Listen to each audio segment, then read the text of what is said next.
France 24 et Public Sénat présentent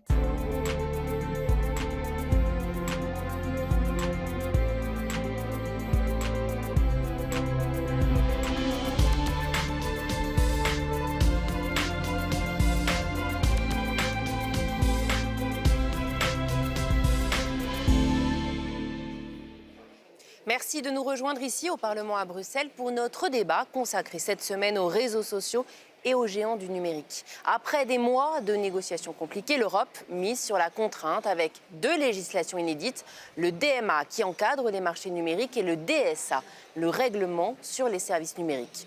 Objectif, contraindre les plateformes numériques à s'attaquer aux contenus et produits illicites haineux, mais aussi stopper les publicités ciblées déloyales proposées en ligne pour une application effective en 2023 dans les États membres.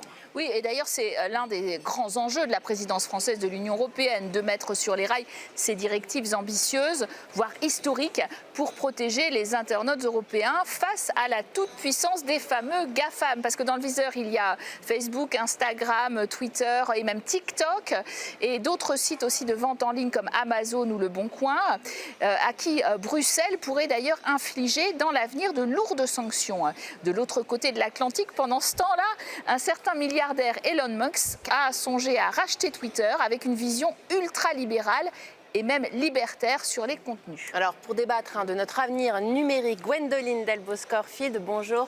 Vous êtes eurodéputée française du groupe Les Verts et puis face à vous, Andrea Schwab du groupe PPE, allemand, rapporteur au Parlement du DMA, donc du texte qui encadre les marchés numériques. Des mois de négociations auxquelles vous avez participé. D'ailleurs, le Parlement a largement contribué à durcir le ton face aux géants du numérique. Racontez-nous ces mois de négociations qu'on imagine difficiles pour mettre tout le monde d'accord. Alors, c'était des négociations entre le Parlement européen qui a fait un vote en décembre de l'année dernière et le Conseil qui a pris sa position un peu auparavant. Et avec la présidence française et son ministre Cédrico, on a, sur base de nos votes, essayé de s'approcher avec les positions. Et on y est arrivé dans quelques mois. C'est vrai qu'il y avait des négociations techniques d'un côté. De l'autre côté, il y avait des négociations politiques. Mais dans peu de temps, je dirais, on a pu trouver une solution commune. Et je m'en félicite honnêtement. Alors, le commissaire Thierry Breton, qu'on voit d'ailleurs derrière vous, était à la manœuvre pour boucler ces dossiers. Expliquez-nous très concrètement, qu'est-ce que ces deux directives importantes vont changer pour les internautes ? L'objectif principal, c'est de continuer à perdurer dans la protection des données, qui est notre règle globale dans cette Union européenne. Et on est le seul territoire qui est aussi clair sur la question de la protection des données. Donc c'est de continuer à cela, en empêchant un certain nombre d'actions de ces plateformes et de ces réseaux qui en fait allaient à l'encontre, notamment quand probablement ils transféraient des infos d'une plateforme à une autre, etc. Donc là maintenant, on redit que ce n'est pas possible. Et puis en les empêchant aussi de surveiller tout ce que nous faisons en termes d'intérêt, d'achat, de ce qu'on va regarder, etc. pour faire un profil de nous, de chaque site, de chaque consommateur ou de chaque personne qui en tous les cas va sur ces réseaux, et ensuite d'utiliser ces profils pour, à leur profit, soit directement pour eux-mêmes, sauf que souvent ils sont tellement gros que ça veut dire beaucoup de monde déjà, mais en plus souvent ils transmettaient l'info à d'autres, etc. Donc c'est vraiment l'idée de continuer à protéger consommateurs, citoyens dans nos choix, et qu'on ne vive pas une surveillance continuelle. Alors Andrea Schwab, commençons par les marchés numériques. Le texte dont vous êtes rapporteur et qui a pour ambition d'introduire de nouvelles règles de concurrence sur le marché du numérique et de sanctionner lourdement les entreprises qui y dérogeraient. Comment l'Union européenne va-t-elle pouvoir faire respecter ces nouvelles règles aux géants américains ? Avec une politique claire. L'enjeu n'a jamais été que nous n'avons pas voulu le faire. Le problème que nous avons eu, c'est que la politique de concurrence s'appliquait toujours après des infractions. Et donc, il fallait toujours à la Commission européenne d'abord définir le marché concerné. Et cela n'est pas facile dans le digital. Est-ce que les machines de recherche, est-ce que c'est un marché ? Est-ce qu'il y a des marchés plus petits? Est-ce que les marchés sont plus grands? Donc d'abord, définir le marché, après définir la position dominante et après l'abus de la position dominante. Expliquez d'ailleurs pour nos téléspectateurs de quoi il s'agit en matière de numérique, comment est-ce qu'on abuse d'une position dominante. Le problème étant que tous les gens ont besoin de certains points dans le web aujourd'hui pour les utiliser. Et ces points sont contrôlés par des entreprises. Et les entreprises décident comment diriger les utilisateurs. Et ça, c'est fait malheureusement d'une manière injuste. Donc la Commission est intervenue, mais toujours trop tard. Et avec les nouvelles lois, on veut qu'elles puissent intervenir auparavant. En amont. Et que les entreprises doivent prouver qu'ils sont en bonne foi avec la loi. Et comme ça, on est beaucoup plus rapide pour les arrêter quand ils font des dominances, quand ils font des fautes. Et ça, c'est quelque chose qui sera profondément changeante pour ces marchés. Et je pense que ça va aider. C'est vrai que ce Digital Market Act sera appliqué en 2023. Il cible d'ailleurs ces contrôleurs d'accès, on l'a compris, qui engrangent d'ailleurs un chiffre d'affaires de 7 milliards depuis 3 ans et compte 45 millions d'utilisateurs mensuels. On pense typiquement à Amazon, qui a la taille critique d'ailleurs pour éventuellement être sanctionné parce qu'il y a des risques d'amende jusqu'à 10% finalement du chiffre d'affaires mondial total. 47 milliards donc, de dollars pour Amazon. Est-ce que c'est des sanctions crédibles? Est-ce qu'on est capable d'actionner de telles sanctions? Est-ce qu'il faudra le faire d'ailleurs pour faire l'exemple? Alors, d'abord, quand il y a volonté politique, il y a toujours capacité d'agir sur les sanctions qu'on a créées, que le législateur a créées. C'est vrai que dans un autre domaine que je connais bien, qui est l'état de droit, c'est toujours un peu compliqué parfois que la Commission elle agisse réellement sur des textes, des outils qu'elle a pourtant et des textes qui ont été votés et acceptés ici par les 3 institutions, Conseil, Commission, Parlement. Donc il va falloir de la volonté politique. Il y aura certainement nécessité qu'au Parlement, on rappelle à la Commission son rôle. Mais ceci étant dit, on voit que sur ces questions quand même de concurrence, d'abord, c'est quand même un des axes où la Commission agit le plus. Le marché unique, c'est sa logique. Et par ailleurs, sur la question, par exemple, de la protection des données, nous avons réussi jusqu'à présent à toujours défendre cet espace très particulier que nous avons justement par rapport aux États-Unis depuis très longtemps. Ça va jusqu'à la Cour de justice européenne, etc. Mais depuis très longtemps, il y a une problématique dans le transfert, par exemple, qu'on fait de marchandises avec les États-Unis, quand ça implique des transferts de données, vu qu'eux, ils n'ont aucune règle et qu'ils surveillent tout, on remet régulièrement ça en question. Donc on voit que là-dessus, on arrive à agir. Donc oui, moi j'y crois. Alors justement, Gwendoline Delbos-Corfield, c'est un autre texte qui a été adopté par l'Europe, le DSA, qui s'attaque donc aux contenus illégaux et haineux et sur les algorithmes accusés de manipuler les utilisateurs.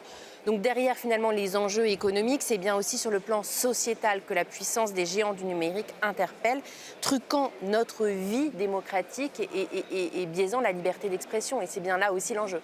C'est vraiment un des objectifs principaux. Il y avait évidemment cet objectif, effectivement, de ne pas laisser des structures en position dominante, parce que notamment, elles obligeaient à utiliser toutes leurs applis pour toutes les actions. Effectivement, c'est elles qui choisissaient par ce point d'entrée où elles dirigeaient les consommateurs et certainement qu'elles faisaient des choix très particuliers de leurs amis en excluant d'autres. Et donc, effectivement, voilà, on avait un côté commercial. Mais l'autre grand axe, c'est quand même la protection du citoyen, la protection de nos libertés numériques, la protection de nos libertés tout court. On l'a tous vécu. Vous allez sur votre téléphone et vous commencez à faire une recherche et vous vous rendez compte qu'il y a le téléphone connaît toute votre vie depuis 6 mois, l'a retenu et va vous indiquer sur un chemin que vous aviez déjà pris, un magasin où vous avez déjà été, etc. Ça nous paraît comme ça parfois très confortable dans l'utilisation de tous les jours. C'est vertigineux aussi. Mais c'est en fait vertigineux. Et en fait, ça veut dire véritablement que nous sommes surveillés parfois jusqu'à nos pensées, puisque nous allons parfois rechercher des choses sur le téléphone qui correspondent à une aspiration qu'on a eue, une idée, un cauchemar, et tout d'un coup, c'est devenu une réalité pour ce téléphone qui va après vous traquer en tant que consommateur par rapport à ça. En même temps, les géants du numérique et plusieurs partis libertaires en Europe, je pense aux partis pirates par exemple, considèrent que l'Union européenne est en train de franchir une ligne rouge peut-être sur la liberté d'expression et que d'un certain point de vue, quand on parle de propos haineux, de propos qui seraient à caractère raciste, etc., et de certains points de vue, ça serait censurer des opinions non agréées. Alors ça, c'est une question très profonde, mais si vous me permettez, je souhaiterais revenir sur ce qui a été dit. À la fin, c'est les citoyens et les utilisateurs qui doivent décider de ne pas vouloir ce contrôle. On leur donne maintenant l'outil, Mais à la fin, ça sera une décision personnelle. Et on peut juste demander à tout le monde de se demander s'il n'est pas mieux de se désabonner sur un certain nombre de chaînes et de s'abonner sur d'autres, car à la fin, on ne peut pas organiser cela de la part de l'État. C'est personnel. Les grandes entreprises, comme Facebook et d'autres, profitent des valeurs de notre société auxquelles ils n'ont jamais contribué. Et donc, la liberté d'expression. Voilà, les valeurs de notre société, de nos sociétés, sont plus profondes, plus démocratiques. Et sur cette base, ces entreprises se sont emparées d'un certain nombre de valeurs, surtout financières, et les ont épuisées. Ça, c'est admis, mais il faut quand même protéger ces valeurs principales de notre société, auxquelles ces entreprises n'ont jamais contribué. Et comme ça, il faut maintenant, avec le DSA, faire en sorte que les modèles de business qu'ils offrent ne détruisent pas notre vie sociétale. Par exemple, les machines des algorithmes organisent le débat qui suit des logiques très bêtes. Alors, le plus pourri, le plus dur, le plus brutal une contribution est, le plus d'animateurs il y a. Et donc, c'est une spirale très négative et il faut les arrêter. Et c'est la réponse à votre question, la liberté d'expression a ses limites où les libertés d'expression des autres commencent. Et il n'y a jamais quelque chose pour 100%. Vous pouvez vous exprimer, mais ne pas me toucher dans mes droits. Et c'est ça la ligne qu'il faut trouver et c'est ce que le DSA veut faire en sorte de cet équilibre. Arriver. Et il y a quelques semaines, le milliardaire américain Elon Musk a proposé de racheter Twitter pour y faire régner la liberté d'expression, soutenu notamment par les Républicains, par Donald Trump, dont le compte est suspendu pour fake news. De quoi rappeler, Gwendoline Delbos-Corfield, l'urgence que ces enjeux ne peuvent être laissés seuls aux mains des géants du web, des patrons. Oui, en fait, le monde sans concurrence extrêmement libérale, commerciale, peut être aussi un tueur de la liberté d'expression parce que c'est qui est le plus puissant, qui se sent le plus fort, peut discriminer les autres sans que les autres n'aient des protections. Donc c'est effectivement cet équilibre-là dans lequel on se trouve. Il y a deux inquiétudes qui ne sont pas simplement celles des pirates, qui sont aussi celles des grosses associations qui travaillent sur les questions numériques, sur les libertés numériques, comme l'EDRI. Les deux inquiétudes, c'est la première chose, c'est qu'on donne des obligations au monde commercial, parfois sans les obliger dans les moyens. Donc on leur laisse un peu le champ libre sur les moyens qu'ils peuvent utiliser pour ça. Et nous avons une grande inquiétude sur une grande surveillance indiscriminée de ces grandes entreprises, de ces grands réseaux, pour essayer de trouver parfois des contenus haineux, etc. Donc c'est ça, effectivement, où il y a un vrai point de vigilance. Il y a eu un protocole qui a été rajouté en dernière minute suite à la guerre en Ukraine qui pose un peu question parce qu'effectivement, il dit en cas d'urgence, les plateformes pourraient supprimer un contenu sans vraiment se poser de questions. L'urgence, c'est quand même quelque chose qui n'est pas très défini. Voilà, on trouve que tout cela a été fait un peu rapidement. Donc, on est plusieurs à être inquiets là-dessus. Ça n'empêche pas de voir tout ce qui est positif. Il ne faut pas non plus qu'effectivement, on rentre dans un système de censure. Oui, voilà, parce qu'effectivement, l'origine du monde, des tableaux célèbres qui ont été confondus avec des sites porno, c'est un petit peu embêtant, par exemple. Ça, c'est un exemple qui fait sourire, mais qui est bien réel et qui a été supprimé. Donc, la mise en œuvre de directives, d'ailleurs, sera un véritable défi. Vous êtes allé à l'antenne à San Francisco parce qu'une antenne est attendue là-bas. 150 experts vont y travailler. Un budget de 30 millions d'euros pour l'ensemble des Européens, financé par une redevance acquittée par les plateformes. C'est une usine à gaz européenne qui se met en place et qui va fonctionner vraiment ? Non, l'Union européenne manque un peu le talent et les incentivismes nécessaires en matière de taxation pour les grands investissements en Europe. Et donc il faut veiller aussi aux États-Unis, en Californie, comment les grandes entreprises se développent et on a l'intérêt en Europe qu'on peut avoir de telles entreprises aussi chez nous. Ça ne veut pas dire qu'on commence maintenant avec le protectionnisme, mais quand même on veut... L'autonomie stratégique c'est l'idée principale, on ne peut pas la préparer, mais il faut y penser et on veut comprendre sur quelle base ces entreprises peuvent se développer plus rapidement. Et si on comprend mieux, on peut mieux agir en Europe. C'est ça l'idée derrière. Mais donc l'Union européenne va recruter finalement les petits soldats pour Non, vérifier. on ne va pas prendre des soldats ni de petits soldats, mais on veut mieux comprendre le système et on veut faire mieux en Europe pour attirer aussi l'investissement chez nous. Gwendoline Delbos-Corfield, vous avez commencé à en parler. La mise en œuvre de ces directives, elle est attendue en 2023, alors que la guerre en Ukraine, elle génère un maximum d'infox et de tentatives de manipulation de l'opinion publique via les réseaux sociaux. D'ici là, les forces antidémocratiques vont marquer des points grâce aux algorithmes, aux infox. Dans une société connectée et déboussolée, il se passe quoi entre-temps ?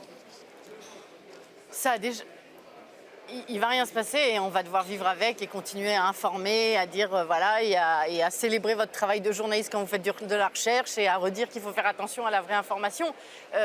Ça ne pouvait pas vraiment aller plus vite. C'est un dossier qui, au niveau de l'Union européenne, quand on voit nos historiques, est allé très vite avec une volonté très forte. Encore une fois, il y a plein de sujets où on aimerait des fois que ça aille aussi vite.